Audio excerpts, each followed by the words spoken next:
¿Cómo están? Que el Señor les bendiga. Gracias por el tiempo que se han dado el día de hoy de estar acá en este momento importante para la vida de nuestra iglesia. Estamos dando hoy día lo que viene a ser un puntapié en algo que necesitamos y que voy a invertir tiempo el día de hoy solamente en dar una introducción del por qué requerimos una instancia como esta. Así que le quiero invitar a que oremos, si quiere, ahí en su lugar y pidámosle al Señor dirección y su guía para todo lo que hemos de ver el día de hoy. Así que le invito a que incline su rostro para que podamos orar. Señor, honramos tu nombre en este tu día y agradecemos tu fidelidad. Reconocemos que tú eres nuestro Dios, el que nos sustenta, nos guarda y nos protege de todo mal. Reconocemos tu gracia sobre nuestras vidas, Señor, sin la cual sería imposible que pudiéramos invocar tu nombre.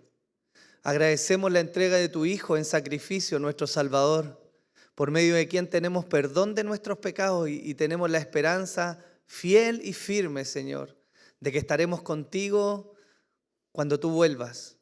Por eso honramos tu nombre y te pedimos dirección y la guía de tu Espíritu Santo en esta mañana.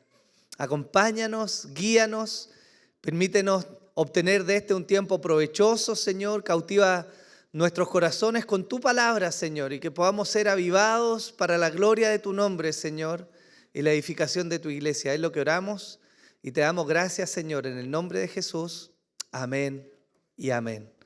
Bien, hermanos, el Señor les bendiga. Estamos comenzando el día de hoy algo que creo que por muchos años no tuvimos, si es que en algún momento lo tuvimos, los más entrados en años en la iglesia lo podrán recordar, para no decir los más viejitos de la iglesia, pero una instancia de escuela dominical es necesaria, aunque no normativa, pero necesaria para desarrollar muchas de las cosas que creemos y aquellas que tienen que moldear la forma en que nosotros vivimos y nos comportamos y hacemos iglesia.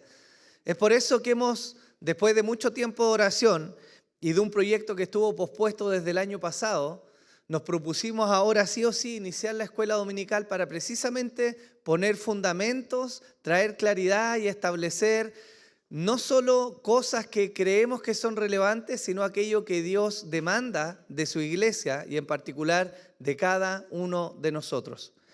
Vamos a empezar este primer módulo con algo que viene a ser un poco lógico, obvio, diría yo, pero no por eso menos importante de mencionar. Y vamos a empezar este estudio o esta escuela dominical con el estudio de la palabra de Dios. ¿Por qué? Todos los cristianos en algún sentido tienen cercanía con la Biblia.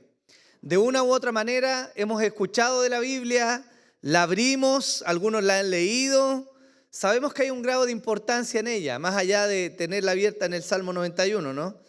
La Biblia es relevante para el cristiano y es relevante para la vida de la iglesia. Sin embargo, a pesar de que sabemos que es relevante e importante, no siempre profundizamos en las implicaciones de lo que nosotros decimos que la Biblia es. ¿Qué quiero decir con esto? Nosotros decimos que la Biblia es la palabra de Dios, ¿cierto? Pero cuando nosotros decimos que la Biblia es la palabra de Dios, hay implicaciones lógicas que debieran afectar la forma en que vivimos y en que hacemos iglesia, que derivan precisamente de aquella afirmación.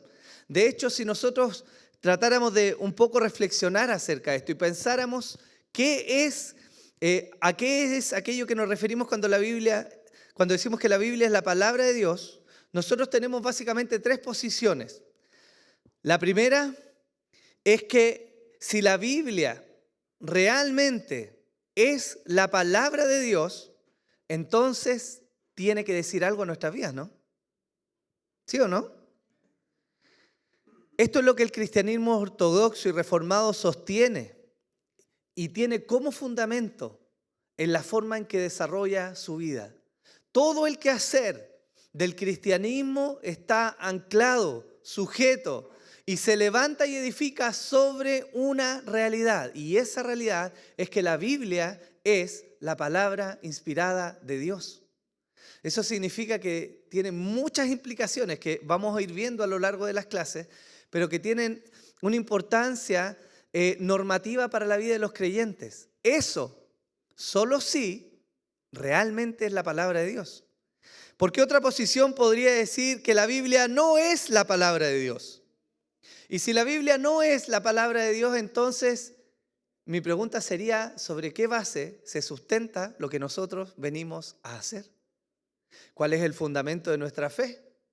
¿Cuál es la promesa que nos asegura salvación? ¿Qué rol tiene el pecado referente a nuestras vidas? Si es que hay pecado, si es que hay un Dios. Si nosotros nos atrevemos a afirmar que la Biblia no es la palabra de Dios, entonces, hermano, mejor vámonos para la casa. Estamos perdiendo nuestro tiempo acá. Pero esa es una posición que sostiene parte del mundo en el cual vivimos el día de hoy. Y hay una tercera posición que es muy ambigua y peligrosa, que sostiene que la Biblia es parcialmente la palabra de Dios. Es decir, la Biblia contiene la palabra de Dios, pero no es totalmente la palabra de Dios. Y esta posición que parece tener algo de verdad es en realidad incluso más peligrosa que sostener que la Biblia no es la palabra de Dios. Porque la pregunta lógica, si nosotros nos acercamos a la Biblia y pensamos que ella contiene la palabra de Dios, la pregunta lógica sería decir, bueno, ¿qué de todo lo que dice la Biblia es palabra de Dios y qué no lo es? ¿Quién lo norma? ¿Quién lo dictamina? ¿Bajo qué criterios se analiza y cómo lo podemos ver? Y esta posición ha estado presente en algunas épocas de la historia y ha tenido consecuencias importantes en cómo la iglesia hace, valga la redundancia, su labor de iglesia. Pero nosotros, hermanos, creemos que la Biblia, toda ella, es la palabra inspirada de Dios, inspirada por el Espíritu Santo. Es la autorrevelación de Dios, la forma en que Él dejó testimonio de sí mismo y de su voluntad para la iglesia en perpetuidad hasta que Él venga. Si nosotros afirmamos esto, entonces hay implicaciones importantes para la vida de usted y para mi vida respecto a lo que Dios nos ha mostrado. Por eso no podemos sino partir una escuela dominical con el fundamento que es precisamente la Biblia.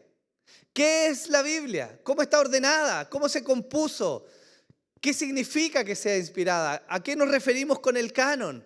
¿Cuáles son las consecuencias lógicas o que demanda el reconocer a la Biblia como la palabra de Dios? Todo eso es lo que vamos a estudiar, Dios mediante, en los próximos meses por este módulo que es la doctrina de la palabra de Dios. Hermanos, sobre esto se fundamenta todo lo demás en nuestra vida.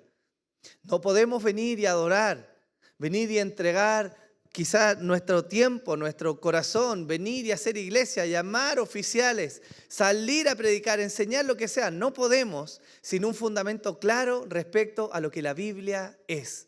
Por eso, el día de hoy partimos con este tema. Y para quizás entrar en el tenor de la importancia de lo que la doctrina de la palabra de Dios significa para nosotros, me gustaría llevarlos un poco al inicio de los tiempos para nosotros, porque vamos a mirar un evento particular que nos muestra la relevancia que la palabra de Dios tiene y cómo a lo largo de la historia esto se ha torcido. Así que le voy a pedir que abra su Biblia, por favor, en el libro de Génesis, capítulo 3. Génesis capítulo 3. Vamos a leer desde los versículos 1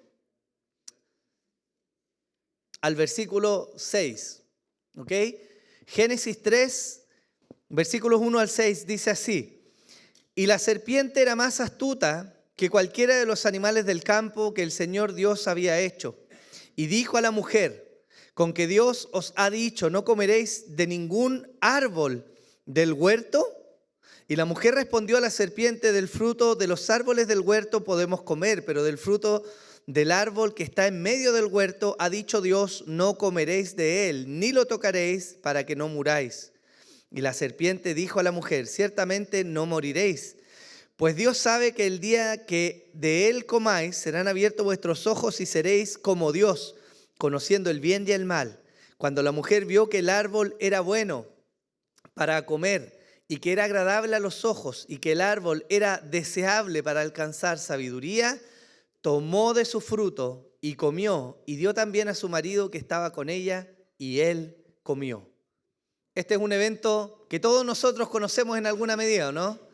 Nos viene a mostrar el origen de la caída del ser humano.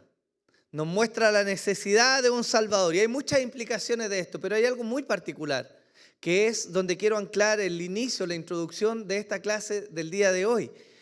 Y es el hecho que desde el comienzo se nos muestra una obra del enemigo, Satanás, que es precisamente actuar en contra de la palabra de Dios. Si nosotros miramos con detalle toda esta sección que acabamos de leer, podemos notar tres cosas que ocurren ahí y que tienen un desenlace en la caída del ser humano. La primera de esas cosas que ocurren es que Satanás siembra desconfianza y sospecha en el corazón de Eva. Satanás viene y se presenta a Eva en ese lugar en Edén y le dice: con que Dios os ha dicho, no comeréis de ningún árbol del huerto. Lo que hace Satanás es sembrar duda y desconfianza en el corazón de la mujer, en ese punto de la historia.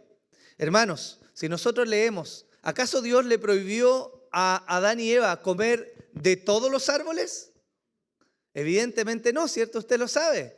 Dios les dijo, de todos los árboles pueden comer, menos de ese. Pero Satanás se presenta a la mujer, tergiversando las palabras de Dios, tomando parte de lo que era verdad, mezclándolo con mentira y cuestionando con eso a Dios. Una vez que Él ha sembrado la sospecha en el corazón de Eva, se atreve a levantarse directamente contra la autoridad de lo que Dios había dicho, es decir, contra de la palabra de Dios. ¿Dónde lo vemos esto? Dice la Escritura, y la serpiente dijo a la mujer, ciertamente no moriréis. Luego de que él siembra la duda en el corazón de la mujer, Satanás pasa a desafiar directamente las palabras de Dios. Ya no está ahora mezclando verdad y mentira. Él no está simplemente tergiversando algo que Dios había dicho. Ahora él está yendo directamente contra la orden de Dios. Dios les dijo que iban a morir, pero yo les estoy diciendo no van a morir. Así se levanta Satanás en ese momento. Él deja de manifiesto quién es un mentiroso. Pero hay algo más que hace Satanás en este relato, en esta conversación. Él cuestiona la bondad de Dios. Él cuestiona la integridad del carácter de Dios. Porque él le dice lo siguiente: pues Dios sabe que el día que de él comáis, serán abiertos vuestros ojos y seréis como Dios, conociendo el bien y el mal. El último paso de Satanás en esta escalada contra Dios y su corona de la creación, el ser humano, es cuestionar su propio carácter. Si al principio tergiversó lo que él dijo y luego se fue en contra, ahora lo está atacando directamente a él. ¿No querría Dios en sí mismo entregar todo lo que es bueno a su creación? ¿No era la creación un testimonio mismo de la muestra de la bondad y el cuidado de Dios? Entonces Satanás viene a cuestionar y les dice, parafraseando, Dios es un ser mezquino porque no quiere darles de ese árbol especial. No quiere compartir su conocimiento con ustedes. Y ese cuestionamiento es el que se introduce profundamente en el corazón de Eva. ¿Qué es lo que ocurre después? Nosotros vemos el crecimiento de la obra de Satanás en su corazón. De alguna manera, ella abraza las ideas de Satanás y comienza a gestar dentro de sí mismo una rebelión abierta contra Dios. El versículo 6 nos dice, cuando la mujer vio que el árbol era bueno para comer y que era agradable a los ojos y que era el árbol deseable para alcanzar sabiduría, tomó de su fruto y comió, y dio también a su marido que estaba con ella, y él comió. Aquello de lo que antes se había guardado por el supremo mandato de Dios, ahora estaba al alcance de su mano. El fruto que antes era prohibido parece que ahora ya no es tan prohibido. Las buenas intenciones de Dios, declaradas en su mandato y expresadas en toda la generosidad que Él tuvo, poniéndolos a cargo de una creación, mandándolos a alimentarse de todos los árboles que había, salvo de uno, disfrutando de su misma presencia en el Edén, ahora es cuestionada. Y el razonamiento de la mujer, luego de la rebelión en su corazón, la lleva a cometer el pecado del cual Dios le había advertido, que era: no comas de ese árbol. Pero ¿qué es lo que hace ella? Razona en su mente, cuestiona a Dios, desea establecer sus propios términos y termina rebelándose abiertamente contra el mandato de Dios. ¿Qué ocurre con eso? Viene la ruina del ser humano. El versículo 7 del capítulo que estamos leyendo dice: entonces fueron abiertos los ojos de ambos y conocieron que estaban desnudos y cosieron hojas de higuera y se hicieron delantales. Hermanos, en este punto la rebelión se consuma. La idea de que Dios era veraz en todo tiempo ha caído de la mente del ser humano. Ellos han cuestionado el carácter íntegro de Dios, su mandato, y por consecuencia el ser humano ha caído de ese estado de perfecta comunión con el Señor. El texto nos dice que ellos de golpe descubrieron que estaban desnudos y se avergonzaron de aquello. Tanto así que cuando escuchaban la voz de Dios por el huerto, ellos se escondieron en temor. La respuesta de ellos: Señor, nos escondimos porque estábamos desnudos. Y Dios les dice: ¿quién les enseñó que estaban desnudos?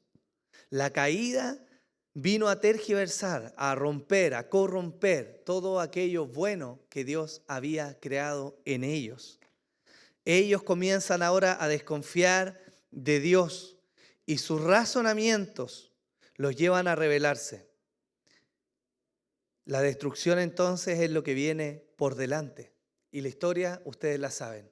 Adán y Eva son privados de comer de ese árbol que estaba en el huerto, son expulsados de Edén y son enviados a vivir ahora una vida en la cual van a sufrir y van a padecer. A la mujer se le dice que su deseo va a ser para su marido.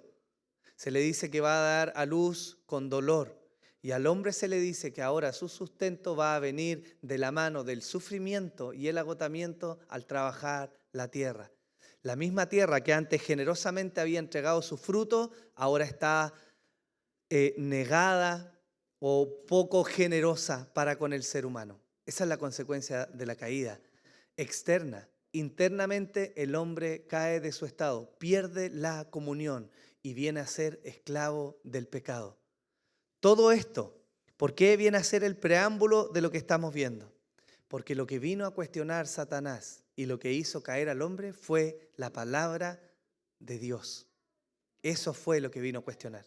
Por eso es relevante para nosotros el día de hoy partir este estudio hablando precisamente de la Biblia, de lo que es palabra de Dios.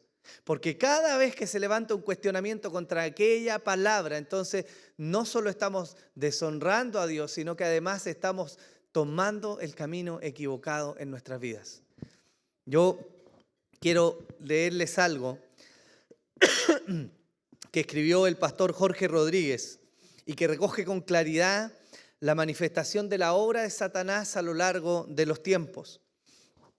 Algunos años después de la reforma del siglo XVI, se levantó en Europa un movimiento que fue producto de un despertar cultural, un movimiento que se conoció como modernismo y que básicamente comenzó a pregonar que la razón del ser humano y su pensamiento tenía un grado de importancia mayor a lo que las tradiciones o estos libros antiguos y obsoletos decían. Este movimiento pregonaba que todo tenía que ser explicado por la mente. Si algo no se podía explicar por lo que venía a ser lógico o natural, entonces no debía ser creído. Este movimiento rompió con los esquemas de la religión, buscó la separación del hombre y aquello que parecía ser simplemente un buen remedio para vivir una vida en medio de las dificultades que se nos presentan. Pero este movimiento también afectó el quehacer teológico. Hubieron teólogos modernistas en medio de esta cultura que se caracterizaron por desmitificar los elementos sobrenaturales que la misma Biblia entrega. Aquellas cosas como el levantamiento de los muertos, milagros como la apertura del mar, ¿cierto? Y tantas otras cosas que nosotros vemos en la Biblia pasaron a ser explicadas ahora por medio de la razón. Sugestión colectiva. Un viento fuerte que justo se encajonó y parece que abrió las aguas y el relato parece contar que se abrieron, pero en realidad no hay milagros en medio de eso. Ese tenor teológico afectó grandemente lo que era el cristianismo. Para ellos la Escritura ya no era la palabra de Dios, sino que la Escritura ahora contenía la verdad de Dios. Parece que hay verdades que Dios había comunicado y revelado que estaban ahí en ese libro viejo. Pero esas verdades estaban entremezcladas con mitos del hombre, con formas en que él trató de explicar eventos naturales a los cuales no tenía acceso por la tecnología del tiempo, ¿cierto? Y esta premisa trajo un debacle grande en la historia del cristianismo. La conclusión lógica es que la doctrina de la inspiración de las Escrituras, que se había sostenido por tantos siglos antes, debía ser ahora redefinida. La parte humana debía hacerse debía sacarse a la luz y de alguna manera debía depurarse de lo que verdaderamente es lo que Dios había escrito o había inspirado. El problema, como se lo decía al inicio, es que ¿bajo qué criterios? ¿Quién decide? ¿Cómo el ser humano corrupto es capaz de discernir y ver qué es y qué no es palabra de Dios? La mayor perversidad de este movimiento fue una expresión que se llamó la alta crítica. Y esta escuela tenía como un axioma principal que la ciencia, la cual era y sigue siendo insidiosa, ¿cierto? Levantarse como el juez infalible de la verdad absoluta. Este movimiento, que tuvo algunas aristas que hoy día son útiles cuando nos acercamos al estudio de la Biblia, ¿ya? Tuvo una expresión extrema que no buscó sino quitar autoridad a la Biblia y levantar esos críticos y esa escuela y esa forma de razonamiento como el juez verdadero ante el cual toda la Escritura debía ser expuesta para que ellos dijeran qué es verdadero y qué no.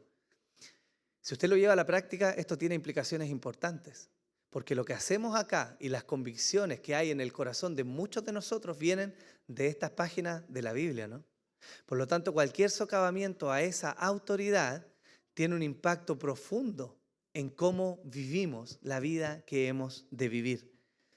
Algunas décadas después, el liberalismo llegó a ser ampliamente aceptado en el mundo protestante. Alguien mencionó que la raíz de la teología del siglo XIX es primordialmente liberal y el abrazo entre la verdad de Dios y las blasfemias de Satanás dentro del seno de la iglesia permitió que el mundo se metiera dentro de ella.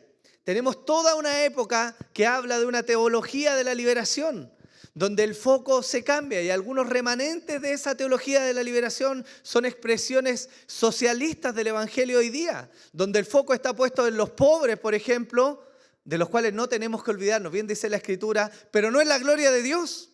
Y hay expresiones que buscan un evangelio social antes que un evangelio que exalta la gloria y la santidad de la iglesia. Esos son retazos, coletazos que hoy día permanecen aún dentro de todo este movimiento de teología liberal. ¿Como consecuencia de qué? De cuestionar o de no comprender qué es realmente la palabra de Dios inspirada. Hay dos ejemplos importantes que nos nombra el pastor Jorge respecto a eso. El primero de ellos es el de Spurgeon y la gran lucha que tuvo que vivir con la Unión Bautista de Europa. Por meses él advirtió del peligro de permitir que liberales comulgaran en la unión, y aunque él anunció, no fue escuchado. Él se retiró finalmente de la unión, pero sus palabras siguieron resonando con el tiempo. Él había advertido que si no se sacaba a estas personas liberales de esa comunión, algún día ellos iban a ser arrastrados por este pensamiento liberal. Y menos de 50 años después de la muerte de este predicador, pasó precisamente lo que él había vaticinado. La influencia liberal se apoderó de aquella unión bautista. De hecho, quizás es una noticia relativamente nueva, pero no hace mucho anunciaron el cierre del seminario que operó por cientos de años en la iglesia de Charles Spurgeon. Y lo que llegó a ser en algún momento una catedral enorme donde la palabra de Dios se predicaba, hoy día es un vestigio ordinario de lo que en alguna época mostró el obrar de Dios en medio de los hombres. Esa es una de las consecuencias de abrazar este movimiento de teología liberal o de cuestionar la autoridad de la Biblia. Otro ejemplo tiene que ver con el antiguo seminario de Princeton en New Jersey. Este seminario llegó a ser considerado en su tiempo como la cuna de los mejores teólogos y pensadores ortodoxos y bíblicos del mundo. Hombres como Jonathan Edwards, B.B. Warfield, Charles Hodge, A.A. Hodge, John Murray, Cornelius Van Til y Edward Young, entre muchos otros, fueron profesores de esta prestigiosa escuela. Sin embargo, con el tiempo las cosas comenzaron a cambiar. Y un buen grupo de los prestigiosos profesores de esta escuela, en su afán por sostener la escritura con una mano y la ciencia en la otra, llegaron a creer y enseñar que la creación bíblica fue lograda por medio de la evolución. Eso ustedes lo van a escuchar aún el día de hoy. Ecos de que en muchas iglesias se abraza una visión evolucionista del ser humano.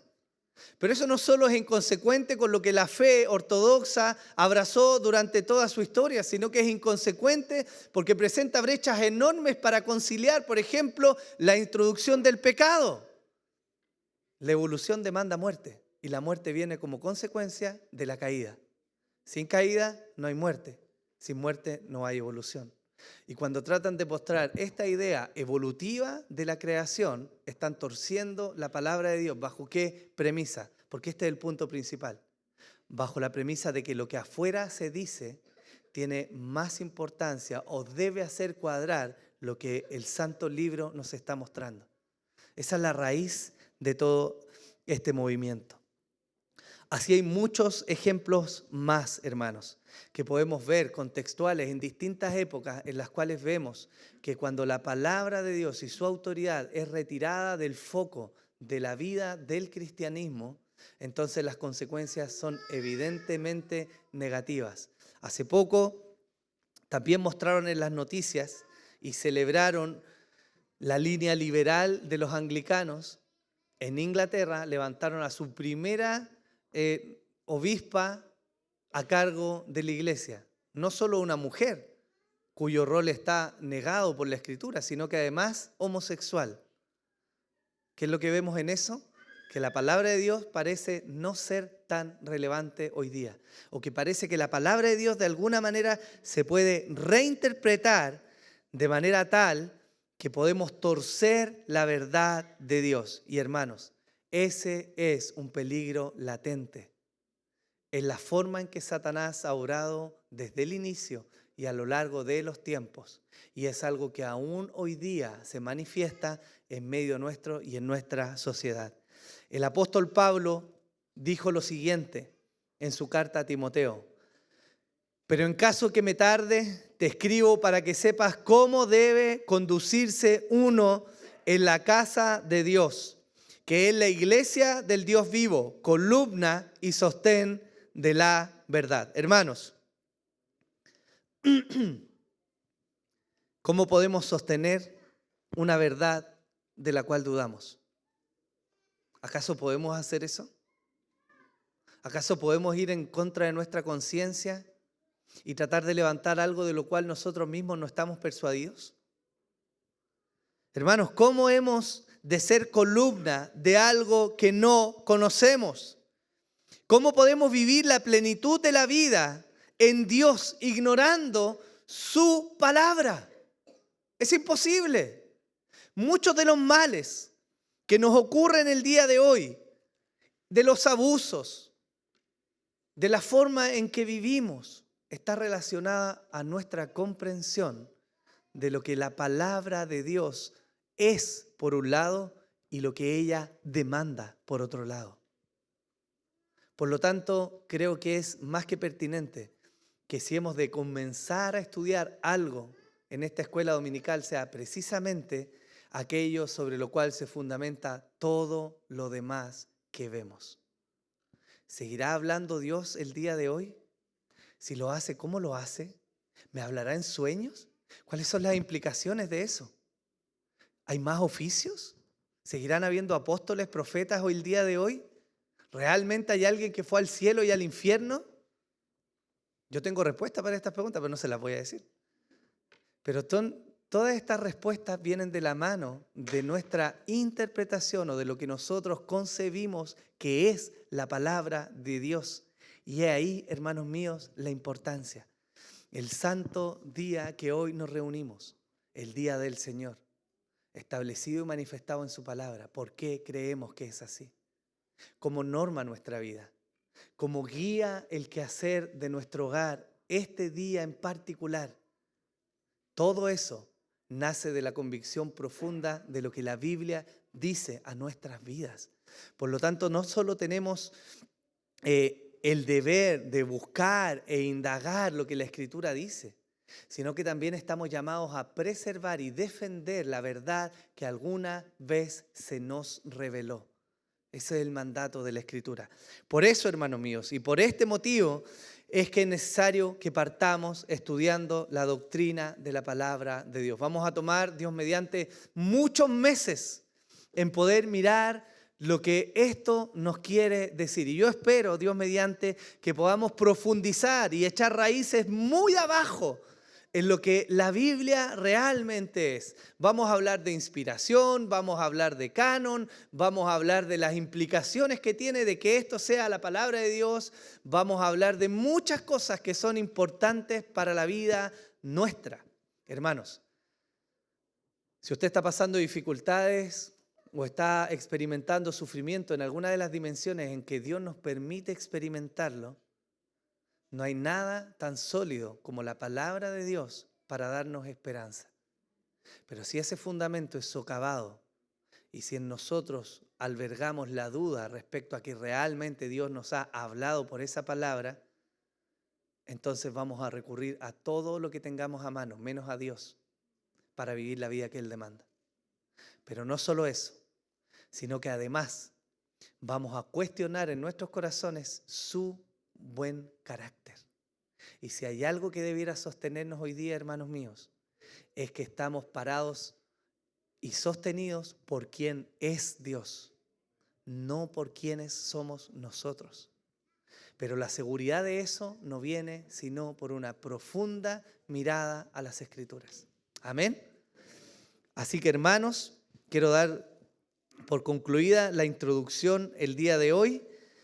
Nos vamos a estar reuniendo, Dios mediante, cada 15 días al inicio, hasta que ya tomemos ritmo para empezar todos los domingos. Así que yo quiero solamente animarlos a que se preparen a apartar este tiempo los domingos. Venga con la mejor disposición, traiga un cuaderno, traiga su Biblia, traiga preguntas, porque vamos a tener instancias también para dialogar. El día de hoy era solo una introducción. Yo le tiré algunos anzuelos ahí, si usted quiere los agarra, pero vamos a seguir conversando de esto para que el Señor traiga luz a nuestro entendimiento respecto a su palabra. Amén. Oremos, hermanos. Señor, queremos honrar tu nombre y agradecer tu fidelidad, Dios. Y queremos pedir desde ya que tu Espíritu Santo, Señor, nos dé entendimiento, iluminación respecto a tu palabra, Señor. Ayúdanos a atesorar lo que tú nos has mostrado en tu santa palabra. Y a poder valorar a aquellos que, hermanos, antes que nosotros, Señor, trabajaron, inquirieron, indagaron, buscaron y estudiaron, Señor, con la finalidad de exaltar tu santa palabra, Señor, y de traer a luz, Señor, aquello que tú habías hablado. Danos hambre, danos sed por tu palabra, Señor. Que tú seas el foco, el centro de nuestra adoración y de nuestras vidas. Es lo que oramos, Padre, en el nombre de Jesús. Amén y amén. Señor les bendiga, hermanos. Tenemos un tiempo para que pueda tomarse un cafecito, ya conversar un ratito y luego vamos a iniciar nuestro culto.